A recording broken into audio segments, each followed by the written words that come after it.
Ella estaba con su auto recorriendo, de golpe ve una luz arriba del auto y ella cuenta que empieza a acelerar y la luz la perseguía. Todo era como una especie de esfera y que ella veía dos seres rubios altos arriba de la esfera. El Valle de Santiago es uno de los lugares más mágicos e increíbles que me tocó visitar. Hay un lago que durante mucho tiempo se ponía rojo cada vez que había un terremoto en alguna parte del mundo. Se decía que había un monstruo e incluso la leyenda de una mujer que aparecía alrededor del lago.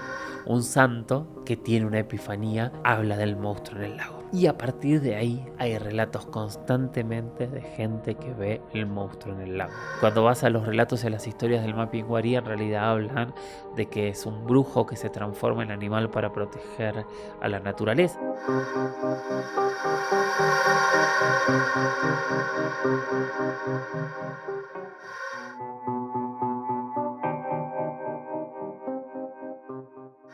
Lo que van a escuchar en los próximos minutos es asombroso. Casos paranormales, encuentros con seres imposibles, también observaciones de extrañas figuras luminosas que aparecen en los cielos. Van a escuchar las historias de uno de los investigadores, productores más importantes de la historia de América Latina. Y por eso, porque tienen que escuchar estas historias asombrosas, tienen que ver este video. Hasta el final, hasta el final, hasta el final. Y estamos nada más y nada menos que con alguien que nos conocemos hace mucho tiempo, hasta ahora físicamente, pero hace mucho tiempo nos conocíamos, que ustedes han visto en muchos programas nuestros, el señor Jorge Luis Zugdorf. Jorge, gracias por estar en Historias Paranormales con Esteban Cruz. Esteban, qué honor es estar acá contigo. Qué generoso todo lo que dijiste. Yo lo voy a ver quién es la persona que va a hablar después de mí. Pero fantástico. No, eres tú porque tú has estado desde hace años, desde el inicio. Seguro los que nos están viendo conocieron, muchos de los que son de nuestra edad, ¿no? Conocieron el canal Infinito, tú Sí. estabas allí. Sí, yo en Infinito hice una serie con Jaime Maussan y con Juan Ramón Sáenz, entre otros, que se llamó Latinoamérica Historias Perdidas, que fue, creo que fue en el año 2004, 2005, y fue la primera vez que tuve que hacer una serie documental vinculada al misterio. Y la verdad que fue una experiencia espectacular. Ahí hablamos obviamente de ovnis, hablamos de fantasmas, hablamos de exorcismos, me reuní con muchísimos exorcistas, hablamos de la fiesta del Día de Muertos aquí en México, hablamos del Cerro Uritorco, hablamos de un lugar que cada vez que puedo trato de ir, que es uno de los lugares para mí más misteriosos y más increíbles de México, que es el Valle de Santiago, el país de las 7 luminarias. En fin, recorrimos muchísimo y fue como mi introducción intensiva al misterio. Y de ahí en adelante, Jorge, tú has viajado por todos los países de América Latina.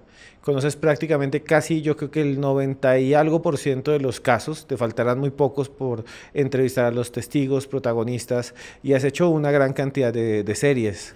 He estado en muchos países, no me animo a decir en todos porque estaría faltando la verdad, pero tuve la suerte con todos los documentales que me tocó hacer de recorrer muchísimos países, muchísimas ciudades. O sea, también la suerte es que conozco, no sé, Bogotá solo, o conozco Asunción solo, o conozco Santiago de Chile solo, o conozco, no sé, Brasilia, San Pablo, Río de Janeiro, sino que este trabajo, que para mí es maravilloso, me dio la posibilidad de recorrer miles y miles de kilómetros en rutas, en aviones, recorriendo el interior de cada uno de estos países, buscando algunas de estas historias que realmente son increíbles. Y empecemos por allí. Sí.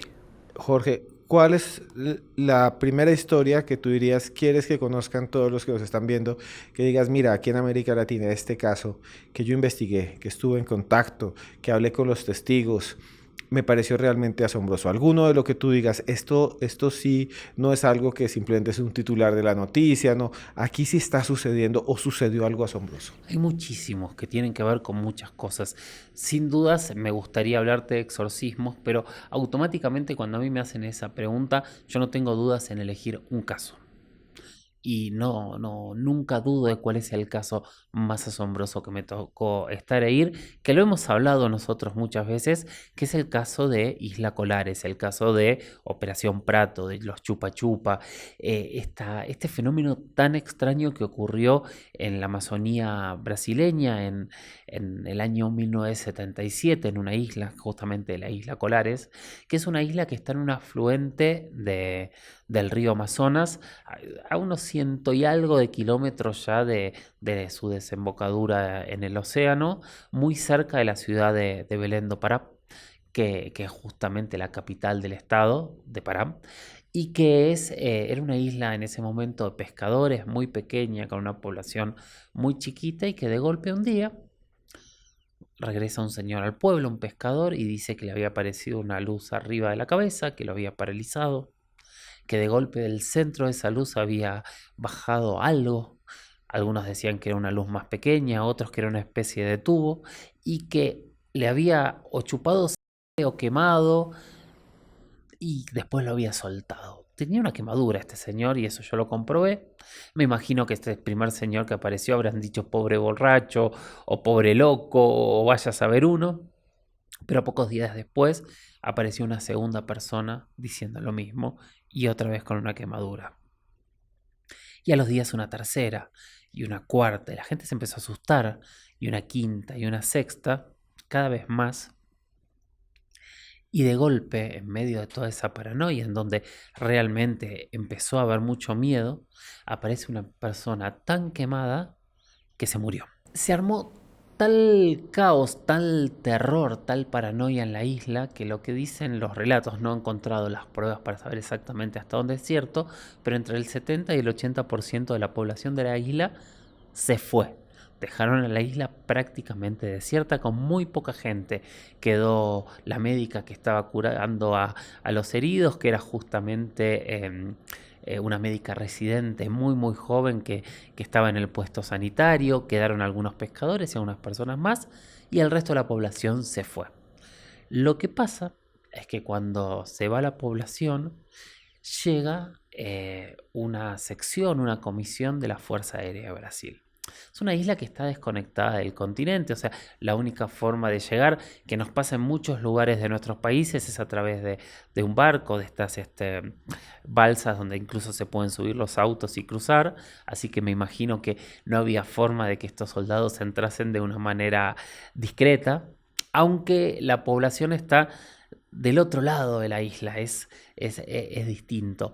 Pero hasta ahí llegaron, hicieron un campamento en las playas, que lo que tienen las playas de esta parte del sur de América, que pasa en muchos lados del Amazonas, pero también ocurre en las playas más al sur de Argentina, de otra zona de Brasil, incluso de Uruguay, que son playas que están sobre estos ríos, sobre el río Amazonas, por supuesto, y de toda esta cuenca, y de la cuenca del Paraná más abajo también, es que parecen playas del Caribe.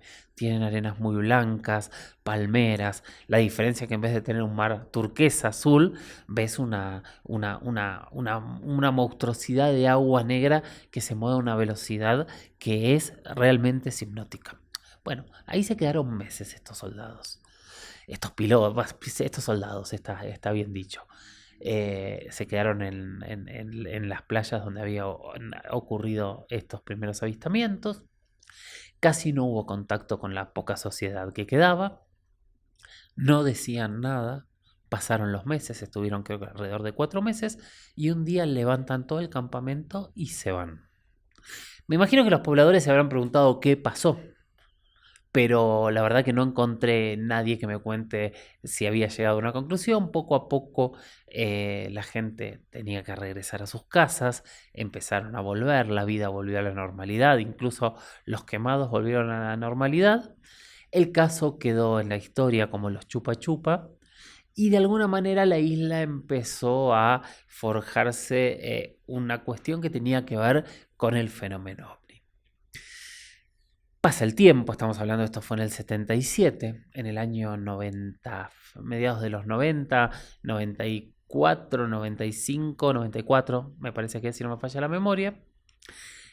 Dos personas que aprecio, lo recuerdo siempre, que es Ademar Baer y Marco Antonio Petit, otro de los grandes investigadores del fenómeno ovni de Brasil, hacen una entrevista en televisión.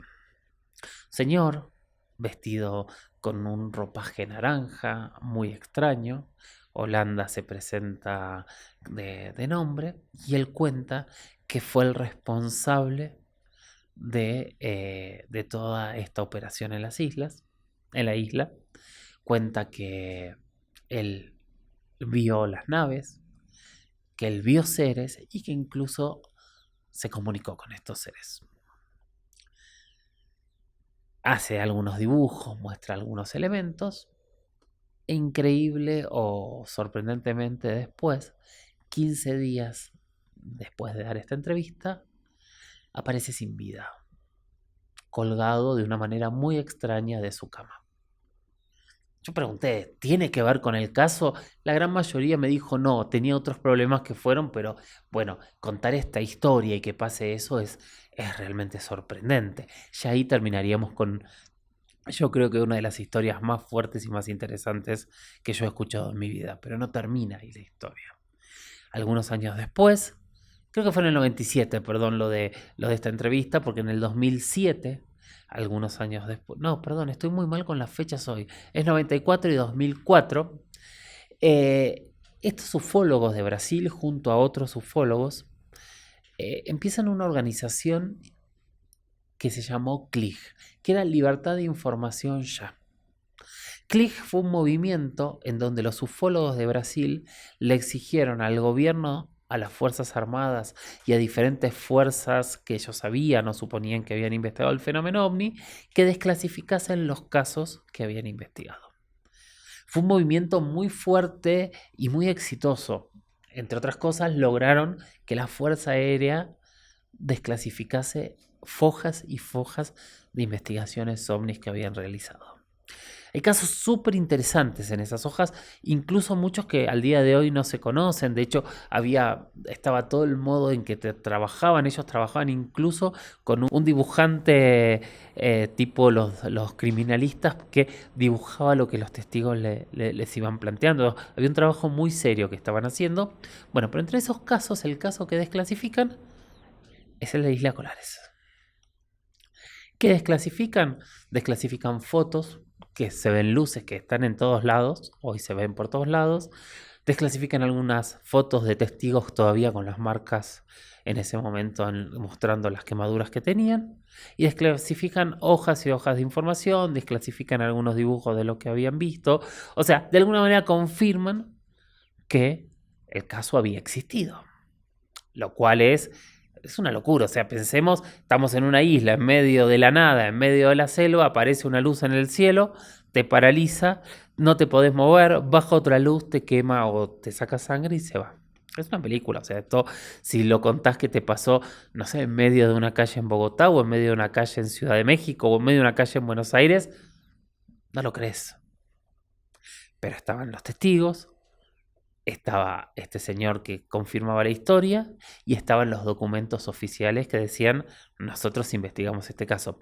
Obviamente entre los documentos no había ninguna conclusión, que es un poco lo que pasa siempre con el fenómeno de la desclasificación. De golpe te aparecen desclasificaciones de 20, 30, 40, 50 años y te dicen fulano de tal vio una luz y fuimos a investigar. ¿Y cuál es la conclusión? Y no hay ninguna conclusión para que eso haya estado secreto 50, 40 años. Entonces es muy extraño. 10 años después yo estaba haciendo una serie que yo quiero mucho, que se llama Contacto Extraterrestre, que es una serie con la cual recorrí gran parte del continente hablando de ovnis. Fueron 2 temporadas y un especial primero.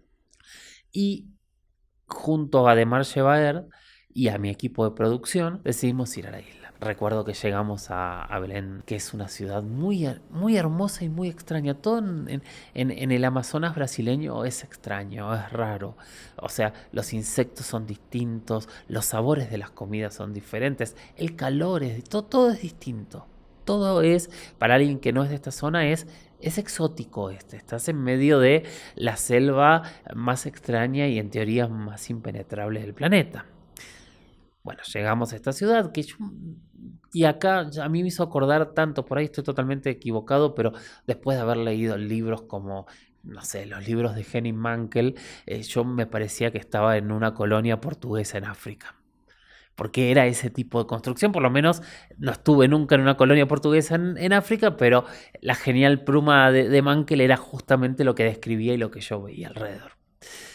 Estuvimos un par de días ahí, averiguamos, estuvimos haciendo cosas, rentamos una camioneta y nos fuimos a la isla. Fueron 1 hora y algo larga. Esta es la parte más triste en el sentido que el paisaje de golpe tenías selva cerrada y de golpe tenías estos campos que parecían una llanura y una planicie y eran kilómetros de campo y no había ni un árbol. Entonces eso fue la parte que más me choqueó de todo el viaje sin dudas. Llegamos, nos subimos a la balsa, cruzamos a la isla, en el inicio de la isla hay un cartelón enorme con dibujos de marcianos, está muy muy lindo, empezamos a avanzar, fueron muchos kilómetros por la isla donde no había absolutamente nada, hasta que llegamos a Colares, al pueblo, y en el pueblo otra vez había esculturas de extraterrestres, había paredes pintadas, la verdad que estaba todo muy bien, y empezamos a recorrer el pueblo. Nos encontramos con uno de los periodistas de la isla que nos contó la historia de nuevo. Nos llevó a ver a una de las testigos que todavía tenía las marcas en el brazo. Después fuimos a ver a otro pescador que ya era bastante viejito y también tenía las marcas. Los dos nos contaron cosas extrañas. Te diría que lo más extraño que nos contaron es que a partir de esas quemaduras ellos habían tenido problemas de salud toda su vida. Contaron sus casos, contaron cómo había sido su experiencia, que no se podían mover, de que sentían como algo los pinchaba y que después los dejaba. Recorrimos el lugar, pasamos la noche en la playa de los avistamientos con cámaras infrarrojas a ver si veíamos algo. De hecho están esas imágenes por algún lado. Obviamente no vimos nada, pero fue una experiencia increíble. Dormimos en la isla, la recorrimos. De hecho, yo me acuerdo, tengo una foto fuimos al muelle con un pescado de unos colores extraños y unas formas rarísimas que era de la mitad del tamaño de mi cuerpo. O sea, vimos cosas muy extrañas. Al día siguiente nos subimos a la camioneta, salimos de la isla y nos fuimos a una ciudad muy cercana que se llama Paragominas o Petrópolis, no recuerdo cuál de las dos era. Y ahí fuimos a ver a una persona que vale la pena escuchar siempre, que se llama Belaide Sesim. Belaide, hoy una señora bastante mayor, era esta médica residente que te conté que estaba en el puesto y que se quedó. Y ella nos contó otra historia. Ella nos contó la historia de su vida, que ella era médica, que le habían asignado ese lugar para hacer su pasantía, para terminar la carrera, y que ella fue la que empezó a curar a estos quemados que aparecían y que en un momento no daba abasto de la cantidad de quemados que tenían. Contó que casi todo el pueblo se fue, que ella se quedó. Y lo más loco que me contó fue que una tarde, un día, ella estaba con su auto recorriendo, de golpe ve una luz arriba del auto y ella cuenta que empieza a acelerar y empieza a doblar y escaparse y la luz la perseguía. Lo que ella contó es que lo que vio arriba de esta luz me lo dibujó y todo, era como una especie de esfera y que ella veía 2 seres rubios altos arriba de la esfera. ¿Qué te puedo decir? Es lo que nos contó, lo tengo en la entrevista que le hice y nos sorprendió muchísimo. O sea, vos fíjate cómo todo lo que pasa alrededor del caso va solidificando una historia que, como primer punto, yo te tengo que decir que ahí ocurrió algo totalmente fuera de lo normal. Pero sigue la historia, porque después de eso regresamos a la ciudad, a Belém, y ahí nos juntamos con otra mujer, gracias a los contactos de Ademar Shebaer, que aparte siempre tuvo una generosidad gigante con todos los documentales que yo hice. Llegamos ahí y me presentó una mujer que se presentó, no, yo no recuerdo el nombre, les pido disculpas, pero se presentó como la hija de quien en ese momento era el gobernador militar del estado de Pará, porque en ese momento había una dictadura en Brasil. Y lo que ella nos dijo en medio de toda la charla, que obviamente el padre era parte de los que había ordenado la investigación, pero lo más loco es que me dijo que, no recuerdo si era todos los viernes o un viernes por mes, toda la cúpula del militar de Pará se juntaba en su casa a ver las filmaciones de las naves. Eso no lo hemos visto nunca. A ver, descartemos. Podríamos estar hablando de que probaron en medio de la Amazonía un arma. Sí, claro, pero estamos hablando que esto fue en el 77, hace casi 50 años. Yo no he visto en ninguna guerra un rayo láser que paralice a la gente y que la queme. Y después de 50 años, si hubiese sido un arma secreta, debería estar en algún lado. ¿Qué otra cosa podría haber sido? A mí no se me ocurre, no hay nada normal ni nada común que yo conozca que pueda llevar a lo que ocurrió en ese lugar y a todos los relatos de esta gente. Jorge, es increíble porque tú nos estás contando que estas luces tan famosas en el mundo del misterio, las famosas luces chupa chupa, Sí. que son como una especie de esferas que la gente ve y que tiran rayos, como tú dices, lanzan rayos, la gente queda a veces paralizada, incluso con marcas en la piel, que la médica que tú nos contaste los revisó y se dio cuenta de que era lo que tenían ellos. Y además de eso, el coronel Holanda Lima, que es el coronel que los va a investigar, después aparece, como dicen, desvivido, desaparecido, él mismo hay una soga, él mismo fallece allí. No, yo no sé hasta dónde podemos contar, pero se acuesta del cabezal de la cama con un cinturón, es rarísimo. Es rarísimo y además él es el coronel en un gobierno militar que está investigando estas apariciones. Y luego te dice que esto es asombroso, alguien que es sobrina de uno de estos militares, del gobernador militar de la región, que se reunían todos los jueves a ver los videos de estos objetos. O sea, hay algo allí que pasó en la Amazonía de Brasil que todavía no entendemos, que todavía no se sabe, pero que sí hay evidencias en teoría de los militares, de esto que estuvo allí que no sabemos qué es. Sí, que pasó, que sigue pasando, porque hay relatos, de hecho hay una investigación maravillosa de Juan G. Vallejo que sigue pasando en diferentes lados de la Amazonía. Entonces eso es lo más extraño que hay alrededor de este caso. Que tienen diferentes nombres, ¿no? En Perú les llamarán pistacos, en Colombia les llaman los mochacabezas, pero en toda la Amazonía se ven esas extrañas esferas de luz que parecen estar en toda la selva, sobre el dosel, que parecen flotar, que se acercan, que traen una persona adentro y que le hacen daño a las personas. Estos no son los que vienen a dar mensajes de amor ni de paz, estos vienen, algunos dicen que a robar grasa humana, otros dicen que a herir a las personas, como si hubiera algo especialmente en esa Amazonía, porque estos casos solamente los he escuchado en estas zonas. Tenés un caso parecido sin ataque, pero hay una esfera muy grande que apareció, debería recordar el nombre, es en las Islas Canarias, también en la década del 70, con dos figuras así muy parecidas arriba de las islas, y el testigo también fue un médico, que es bastante interesante. No ocurrió nada de esto, pero yo cuando leía y cuando investigué ese caso era muy parecido, no al relato de los pescadores, no al relato de lo desclasificado, pero sí es muy parecido al relato de Belaid Sessim. Y Jorge, hablando de estos casos, hay un caso que a mí me parece fabuloso, que tú has investigado. Creo que es la persona que más cerca ha estado a este caso, que quería preguntarte, que tiene que ver con un médico también en una zona de bosques, pero estás en Bolivia. Sí. Para mí, este es uno de los casos más asombrosos, que tú eres la persona que más, estoy seguro que eres la que más ha investigado y que ha entrevistado al testigo. Y es un doctor que afirma haber entrado en contacto con un extraño ser en medio de un bosque. Mira, es un caso que decir que lo investigué no sería justo, porque en realidad él, es Paul Parada, es el que me contacta a mí para contarme el caso, que fue algo muy loco.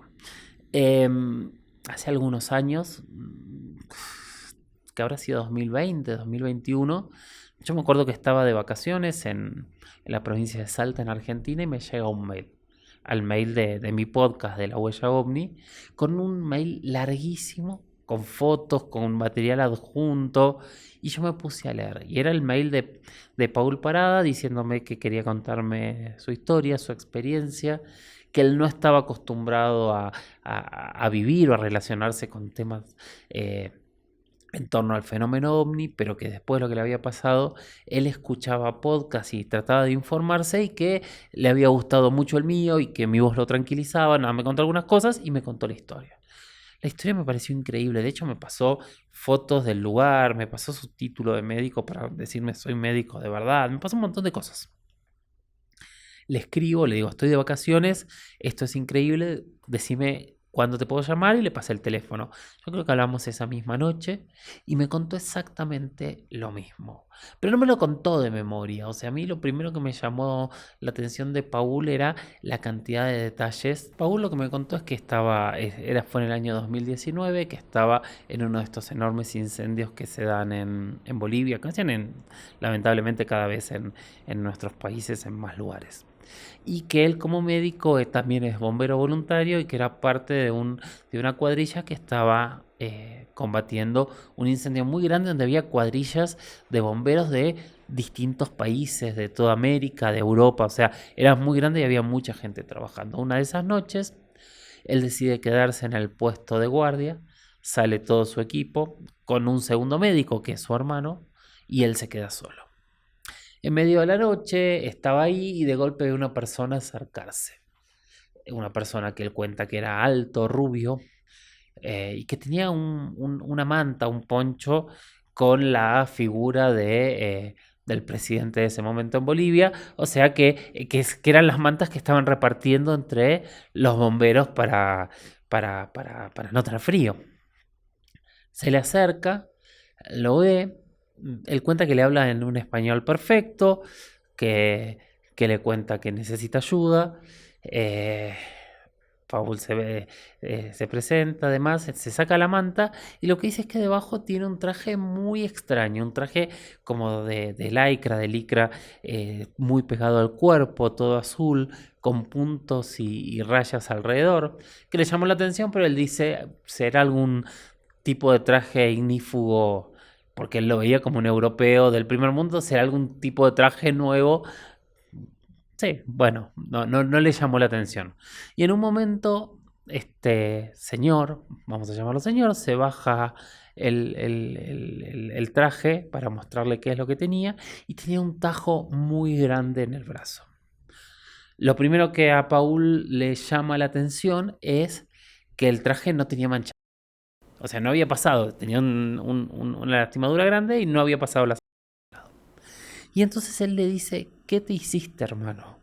Y acá es donde viene lo más extraño, porque lo que me cuenta Paul, que de hecho está en todas las entrevistas que le he hecho, es que le dice, fue un cachorro de puma. Pero se lo dice sin hablar, se lo dice telepáticamente. Ahí él entra en pánico, no sabe qué hacer.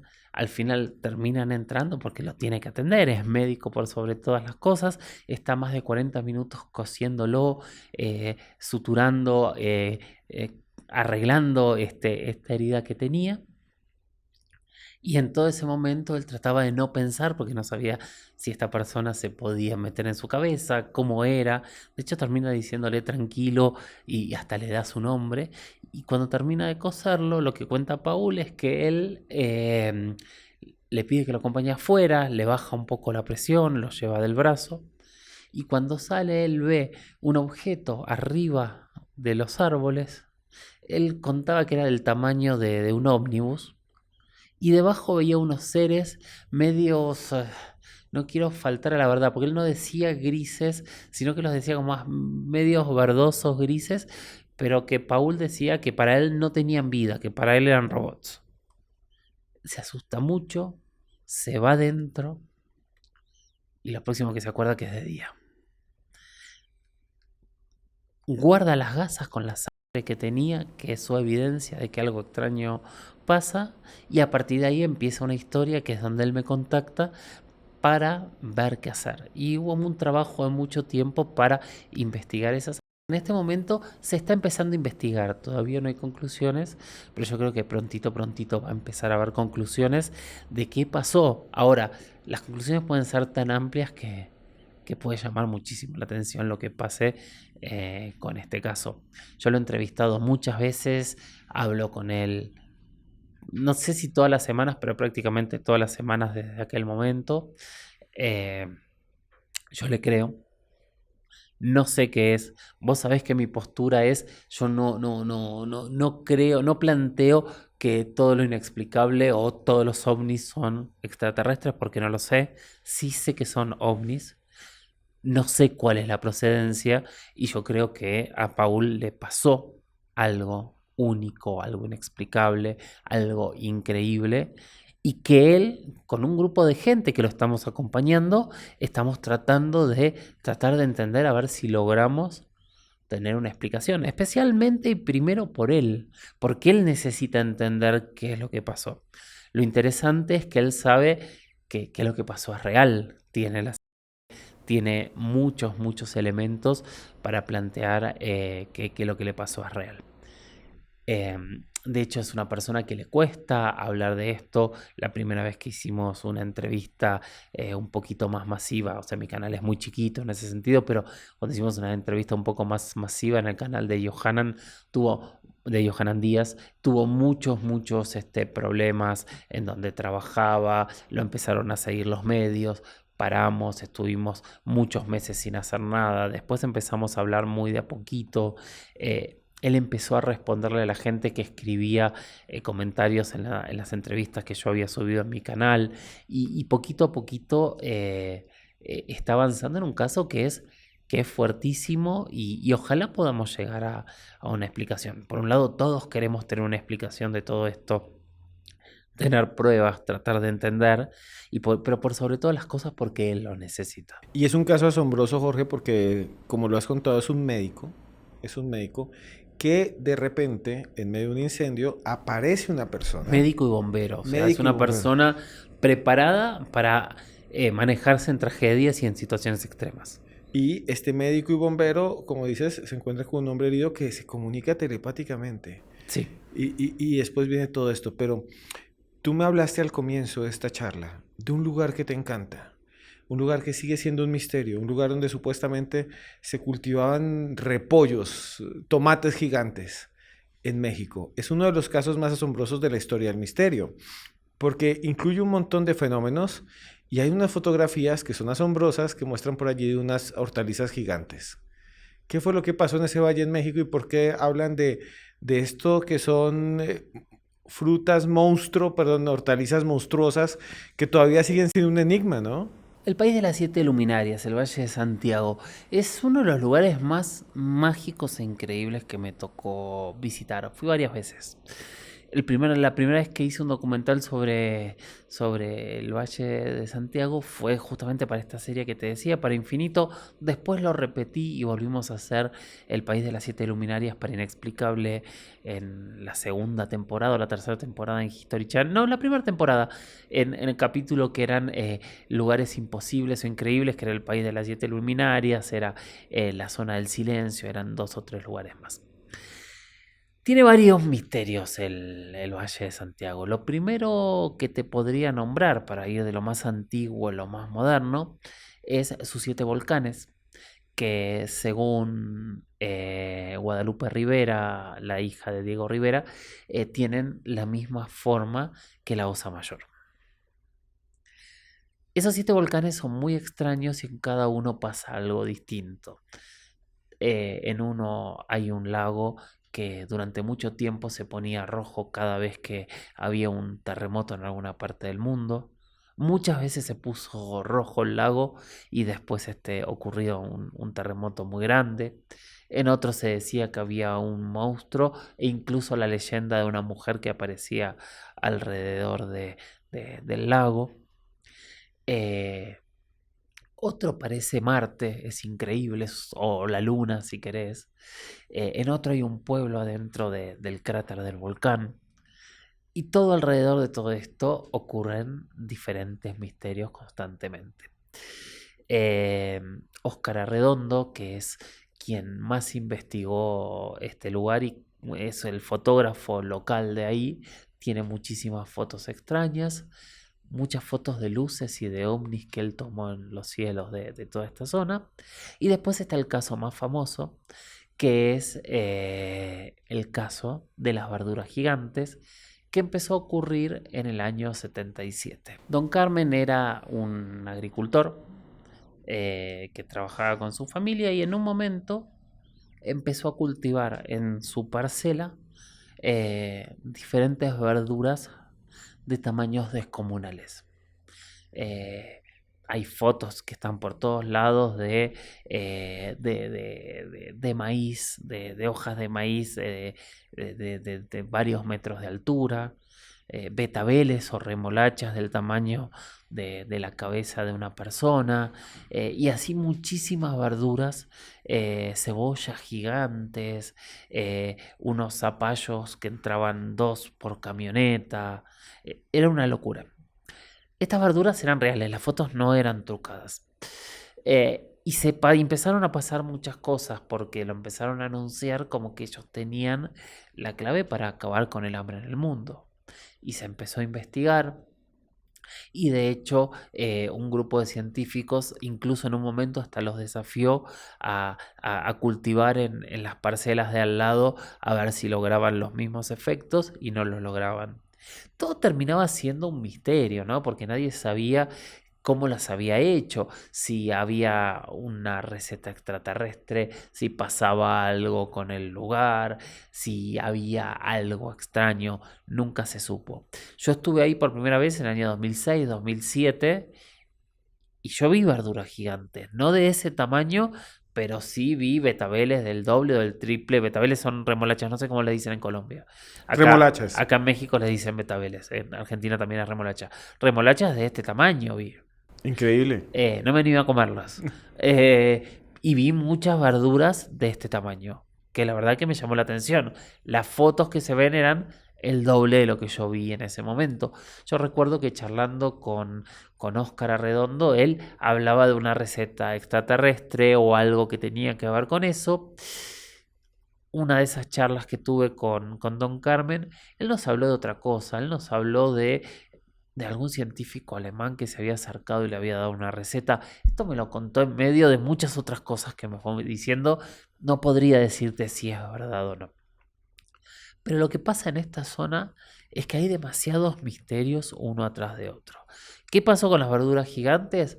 Pasaron al olvido, no sé qué pasó, no entiendo. Como no pudieron replicar la receta, yo pienso que se rindieron en que era algo que sabía hacer solo este agricultor, porque no era que ocurría con todos los agricultores alrededor.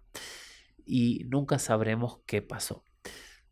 De más está decir que en realidad el hambre en el mundo no es por la falta de producción de alimento, porque el alimento lamentablemente se tira, pero hubiese sido lindo saber que se podía tener una producción de alimento muchísimo más grande.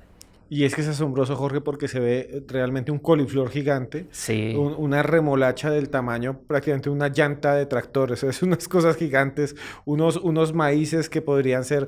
O sea, y las fotos están. Las fotos están por todos lados. Las fotos las sacó justamente Óscar Arredondo, que es quien durante muchos años, muchísimos años, se dedicó a registrar todos los eventos misteriosos que ocurrían en esta región de Guanajuato, aquí en México. Jorge, y aparte de esto, tú has investigado muchos otros fenómenos, has estado viajando por toda América Latina que no tienen que ver con estos objetos voladores, sino con otras cosas más. Sí, claro. Sé que has investigado, por ejemplo, casos que tienen que ver con duendes, sé que has investigado casos que tienen que ver con desapariciones, Sí. sé que tienes también casos increíbles de exorcismos, en contactos con el demonio, encuentros infernales.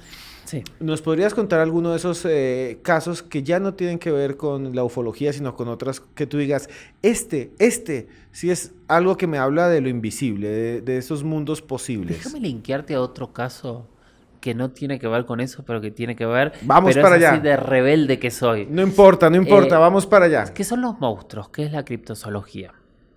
La criptozoología es algo que a mí me fascina porque obviamente cuando uno se pone a leer de criptozoología, lo primero que te dicen es, bueno, apareció el celacanto, apareció el calamar gigante. Y no es una tontería, es cierto. También es cierto que cuando tenemos un microscopio vemos monstruos como el tardígrado, que si lo viésemos en nuestro tamaño sería digno de cualquier película de terror. Y además indestructible, o sea, lo envían, el tardígrado lo envían al espacio y no le pasa nada. Sí, sí, sí, Le, sí. le colocan fuego y no se quema, o sea, y está ahí, y se pueden ver, y Sí, sí, le sí. dicen que parece un osito, pero cuando uno lo ve más grande, no es un osito, No. es un monstruo. Dicen el osito indestructible, y existen los tardígrados. Por eso, y entonces, yo te hablaba de que había un monstruo en uno de los lagos de ahí. Hace muy poquito hice un viaje a Escocia, a la ciudad de Inverness, que es donde termina el río Ness y empieza el lago Ness. Y estuve navegando, buscando y contando la historia de Nessie, del monstruo del lago Ness, seguramente el monstruo más famoso de la historia. Y empieza con, o sea, todo lo que pasa ahí es fascinante, el lago tiene una oscuridad profunda, tiene muchas cosas que llaman mucho, mucho la atención. Eh, Primero lo recorrí en su contorno, hay castillos abandonados, la verdad que es un lugar increíble, es un paisaje alucinante. Y después lo navegué. Y después empecé a investigar los casos, porque el planteo que uno tiene, a ver, hay dos contradicciones muy grandes que pasa con la gran mayoría de estos monstruos que están en distintas partes del planeta. Hay historias de monstruos en lagos. Usualmente te hablan de plesiosaurios, te hablan de alguna especie de brontosaurio, o sea, de dinosaurios con cabeza, con cuello largo, que de alguna manera sobrevivieron y evolucionaron en profundidades de estos lagos donde pocas veces se los vio. Esta teoría en realidad tiene un defecto muy grande. Todos estos lagos, tanto la gran mayoría de estos lagos, son lagos que se formaron en la última glaciación. O sea, son lagos glaciares. La última glaciación fue hace 12.000 años. Ponele que sea una glaciación anterior. Nosotros en el Cuaternario estamos entrando ahora, estamos saliendo de la tercera glaciación para entrar en la cuarta. Que haya sido en la primera, que haya sido hace 150.000 años, 200.000 años. Pero jamás podríamos llegar a la edad de los dinosaurios con esa cantidad de años. O sea, tendríamos que estar hablando de millones de años. Entonces ahí sería extraño que fuesen dinosaurios desde ese punto de vista. Pero puede haber monstruos sin dudas en este tipo de lagos. Vamos a descartarlo desde el otro punto de vista, turismo. Siempre se acusó que la imagen más famosa del lago Ness la había hecho un periodista de uno de los periódicos locales para generar turismo, para generar caos, etcétera, etcétera. ¿Sabes cuándo aparece el primer relato de Nessie? En el año 500. Un santo que tiene una epifanía habla del monstruo en el lago. Y a partir de ahí hay relatos constantemente de gente que ve el monstruo en el lago. Constantemente hasta hace 4 años atrás. O sea, hay prácticamente 1500 años de personas que ven el monstruo en el lago o que ven monstruos en el lago, porque por ahí no es uno solo, sino es una familia o algo que va evolucionando. Teorías hay un montón. Yo recuerdo hablar con investigadores que hablan de que podrían ser algún tipo de mantarraya que haya evolucionado de manera distinta. Esto aparece, por ejemplo, en Chile. En Chile, en uno de los lagos, aparece un monstruo que ven los mapuches, que se llama el cuero, que es como una especie de cuero de animal tendido con dientes hacia afuera y cuando te acercás agarra y te lleva. Entonces podría ser, hay relatos que podría ser algún tipo de ballena o de tiburón gigante que haya sobrevivido en estos lugares, algún tipo de animal que todavía no conozcamos. ¿A qué voy con esto?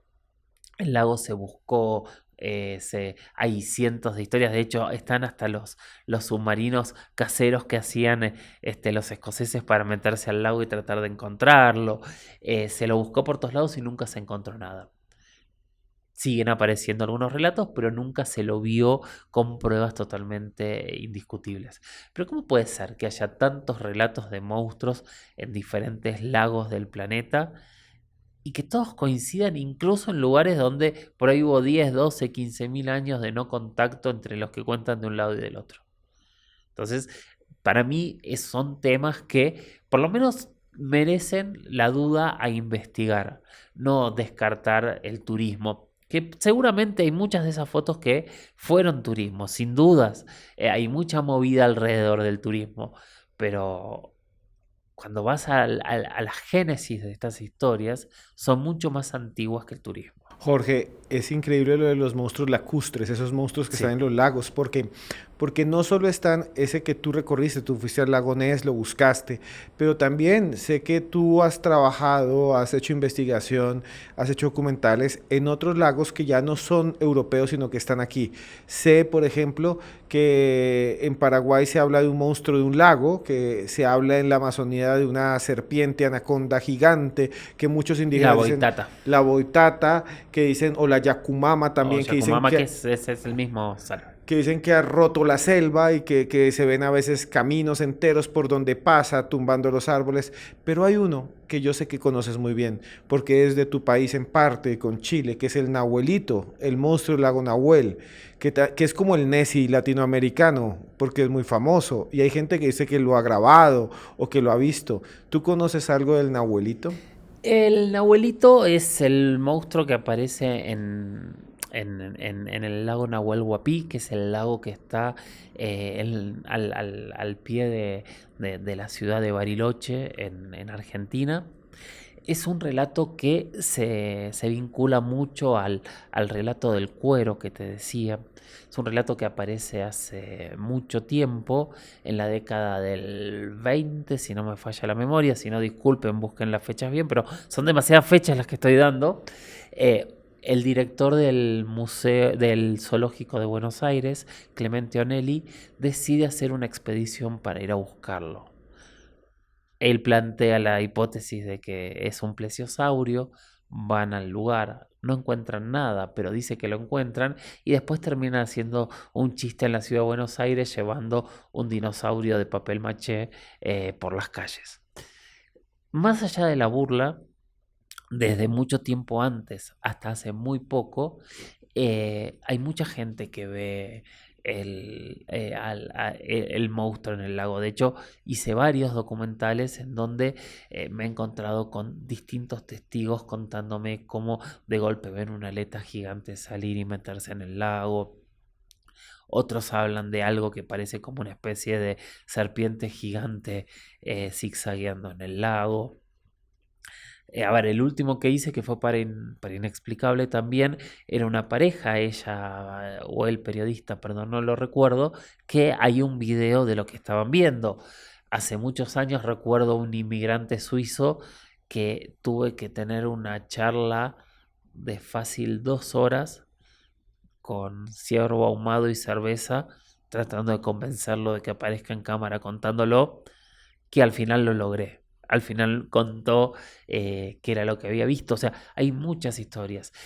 Y también varios de los investigadores incluso planteaban la posibilidad de que toda esa parte que en algún momento fue fondo marino, estamos hablando de la Patagonia, se podría haber quedado algún tipo de tiburón o algún tipo de ser grande que no, que no se lo haya visto y que sea lo que se está viendo. De hecho, uno de los investigadores, no tengo el dato para corroborar que sea cierto, pero me decía que en el lago, en el río Limay, que es uno de los ríos que termina uniendo esa parte del continente, que es pegado a la cordillera con el océano Atlántico, se habían encontrado restos fósiles de tiburones a muchos kilómetros de donde hoy está el mar. Entonces ellos nunca habían terminado de descartar que hubiese algún tipo de ser Sí, de ser, es un ser que haya evolucionado de manera distinta, que eso es lo que tenemos que plantearnos como primer punto siempre.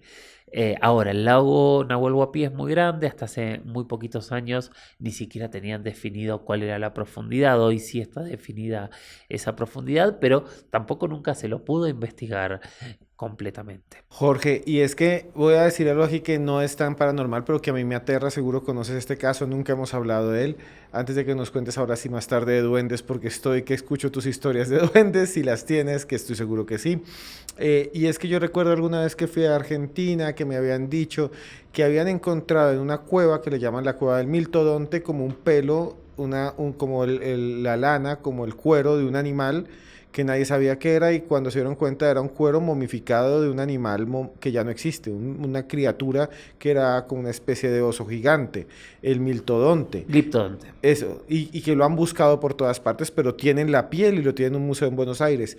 Y sé también que tú has investigado otras criaturas extrañas de la Amazonía que dicen que existen, que son tal vez perezosos gigantes, que estaban en el tiempo extintos, se cree que ya se extinguieron, pero por las descripciones tal vez viven esas bestias entre la selva, que es el mapinguarí. Podemos hablar algo de esa búsqueda de ese ser extraño que muchos indígenas dicen que lo han visto de frente o que incluso lo han intentado cazar. Los gliptodontes son, como bien decía, son estos armadillos, estos perezosos gigantes. Hay diferentes. De hecho, en Buenos Aires, en uno de los museos de ciencias naturales, hay 7 u 8 rearmados. Los huesos son gigantes, son muy grandes. Yo hace muchos años estuve en un lugar a unos 800 kilómetros de Buenos Aires que se llama Tres Arroyos, haciendo una excavación donde habían encontrado los huesos de un megaterio, en realidad, que es el nombre correcto, asociados a una punta de flecha. O sea, había alguien de nosotros que había matado a uno de estos perezosos gigantes. La revolución y el documental que estaba haciendo en ese momento, que no era de misterios, tenía que ver con que el cálculo era que estos grandes mamíferos, como bien sabemos, murieron en la última glaciación. Hay un debate muy grande si gran parte de estos mamíferos los extinguió el ser humano cuando entró a América o se extinguieron solos o qué fue lo que pasó. Hay muchísimos animales que desaparecieron y que son base de la criptozoología. Uno de ellos era el megaterio. El debate que yo estaba haciendo en ese documental, que es anecdótico y no tiene nada que ver con esto, era sobre poblamiento americano. Si el hombre había entrado hace 12.000 años en la teoría de Clovis, cruzando el estrecho de Bering congelado y desde ahí había bajado hasta el sur, ¿cómo podía ser que un animal que se había extinguido hace 15.000 años lo hubiese matado una flecha? Las opciones son o el ser humano estaba antes o los animales estos vivieron mucho más de lo que habíamos calculado. Honestamente no sé en qué terminó esa investigación.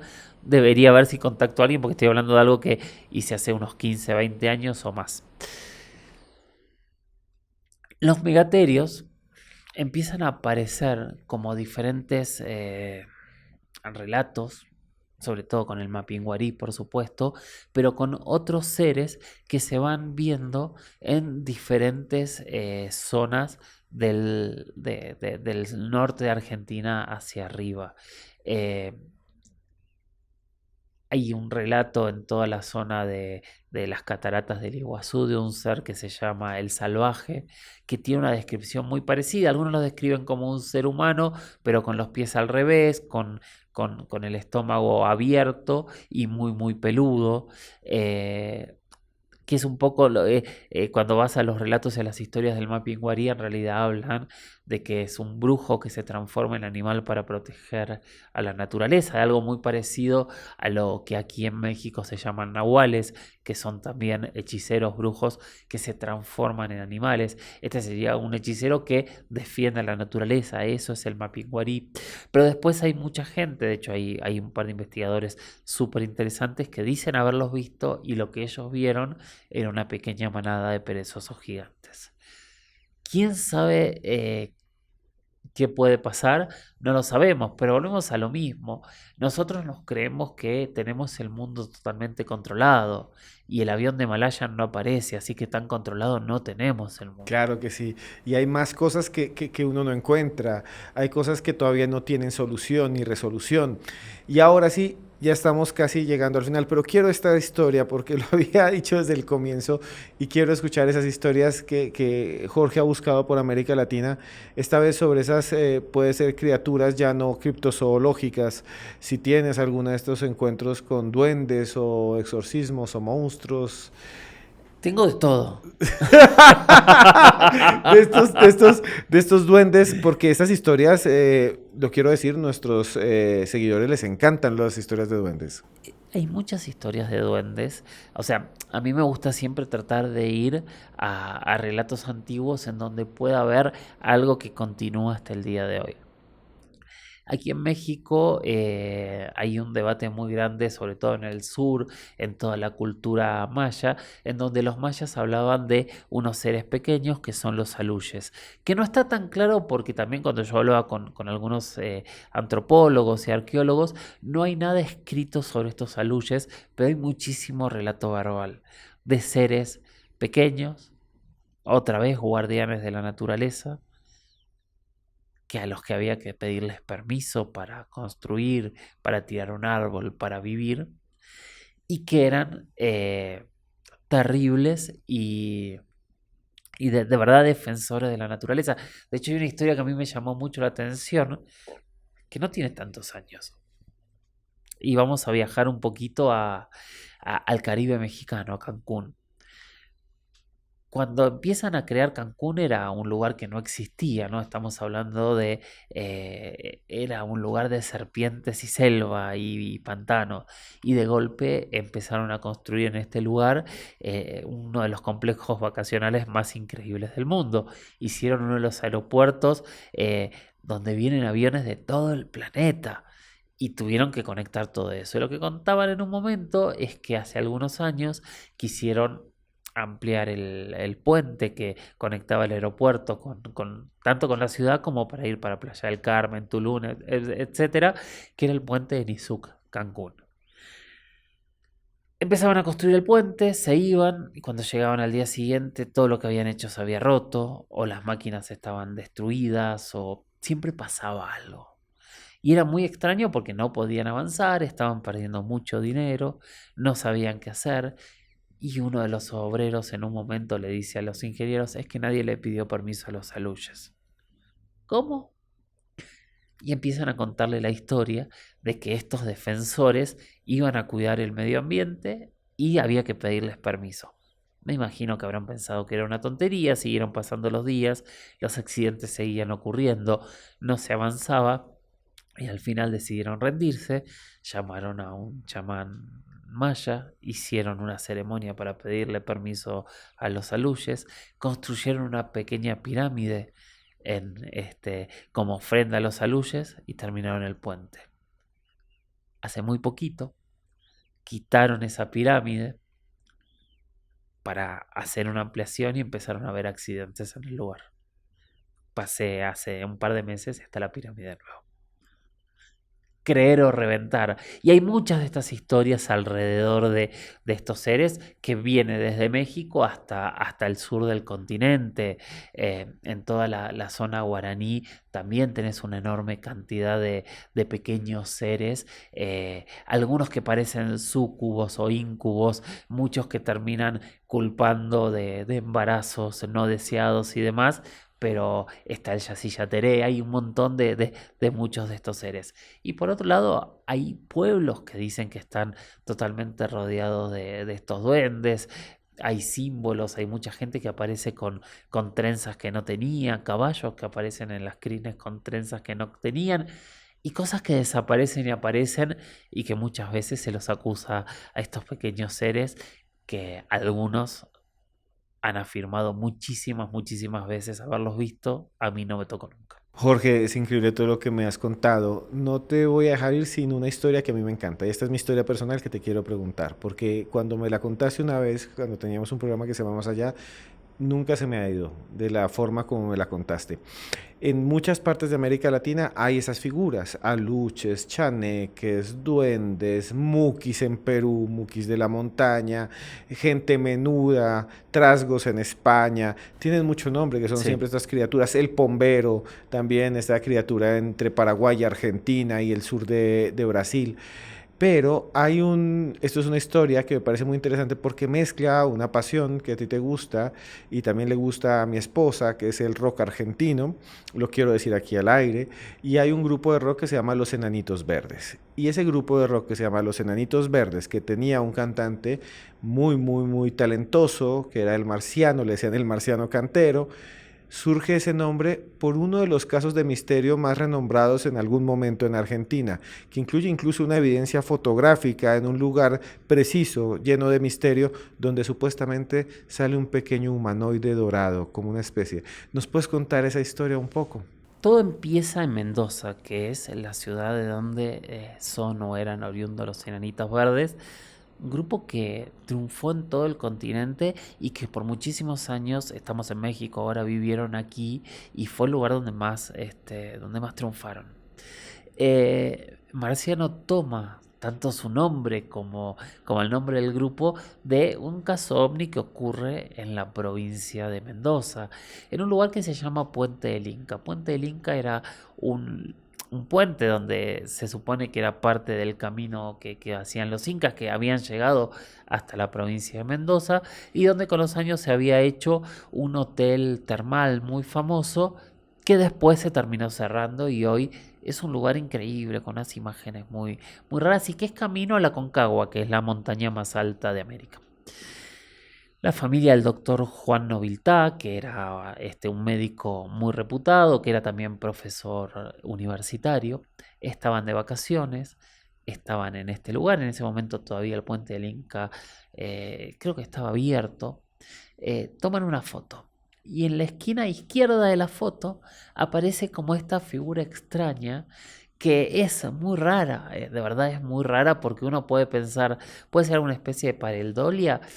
Sí, obviamente puede ser, pero nadie supo qué era, porque no era una quemadura en el negativo, estamos hablando del 79, señores, no había fotos digitales, o sea, estamos hablando de un rollo de 35 milímetros que se ponía, que después se tenía que revelar, y ahí apareció esa imagen plasmada en el negativo, que después cuando se hizo positivo en la foto, aparece de color y tal cual lo describís. Es una foto que salió en todos lados, que se le investigó, que le investigaron desde Kodak también, que trataron de darle explicación, pero nunca lograron explicar qué era lo que ocurría alrededor de esta imagen tan extraña, que fue muy, muy viral, aunque no existía lo viral en ese momento, con el tema de los enanitos, y que después de eso mismo, teniendo seguramente el caso o uno de los casos más famosos de su provincia, no es el único de ninguna manera,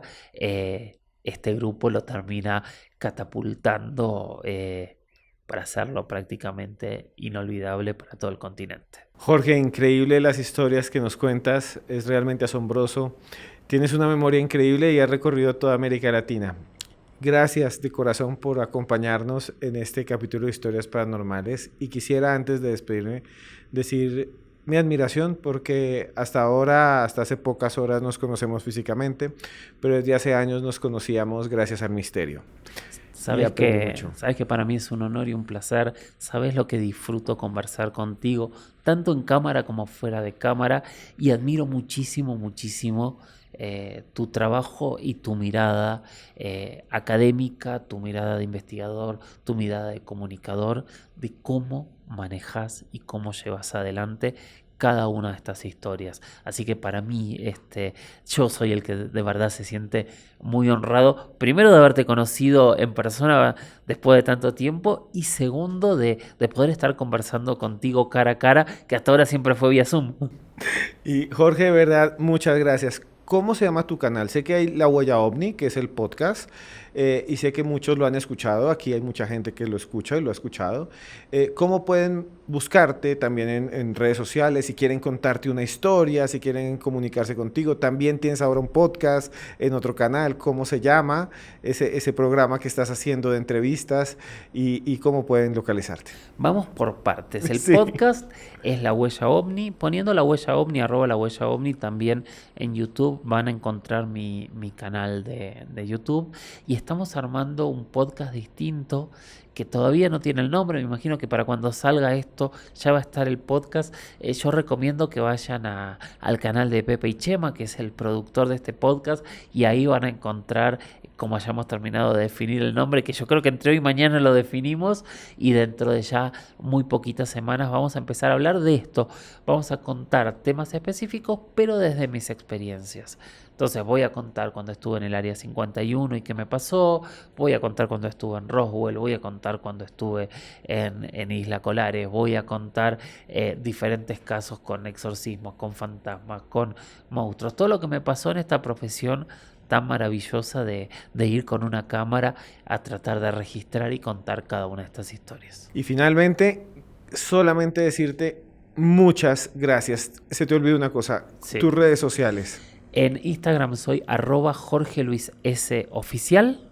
En Twitter soy @JorgeLuisS_77. Jorge, un honor y gracias por estar en Historias Paranormales con Esteban Cruz. Gracias, Esteban. Y bueno, a todos ustedes, muchas gracias por habernos acompañado, por haber estado aquí. Este es nuestro libro oficial. El nuevo libro que tenemos se llama Pablo Escobar y 2 patrones de la brujería. Este se lo vengo a regalar al señor Jorge Luis Zuckdorf. Se lo voy a entregar incluso aquí en cámara por primera vez a alguien. Ahora más tarde lo firmo. Muchísimas gracias. A ustedes muchas gracias por estar ahí. Exacto, muchas gracias por estar ahí.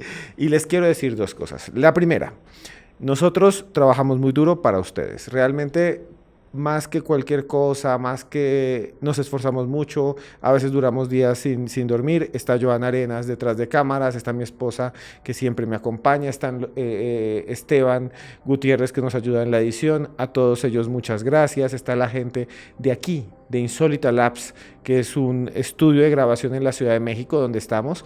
Vengan a Insólita Labs, busquen a Johanan Díaz o a Lourdes Gómez, contraten con ellos para que tengan una imagen tan buena como esta. Y al final, solo quiero decirle que hacemos esto y todos estos esfuerzos para conectarnos con ustedes. Sé que están ahí. No lo conozco por ahora. Siempre en la calle me encuentro con alguien y por primera vez lo conozco, pero sé que usted está ahí. Sé que usted está lejos, tal vez de su casa. Sé que usted está trabajando muy fuerte en otro país, en Estados Unidos, en Canadá, en España. Sé que dejó su país o que tal vez está allí, no sé, manejando su automóvil, escuchándonos. Y eso de alguna manera es lo que me hace estar aquí, porque así no puedo escucharlo. Yo sé que usted me escucha y de esa manera nos acompañamos, porque sé que usted está luchando y trabajando por sus sueños. Si son buenos, que se cumplan, que todo lo bueno le pase, porque aquí yo hablándole a este micrófono, le quiero decir que usted esté donde esté, yo Esteban Cruz, lo quiero mucho.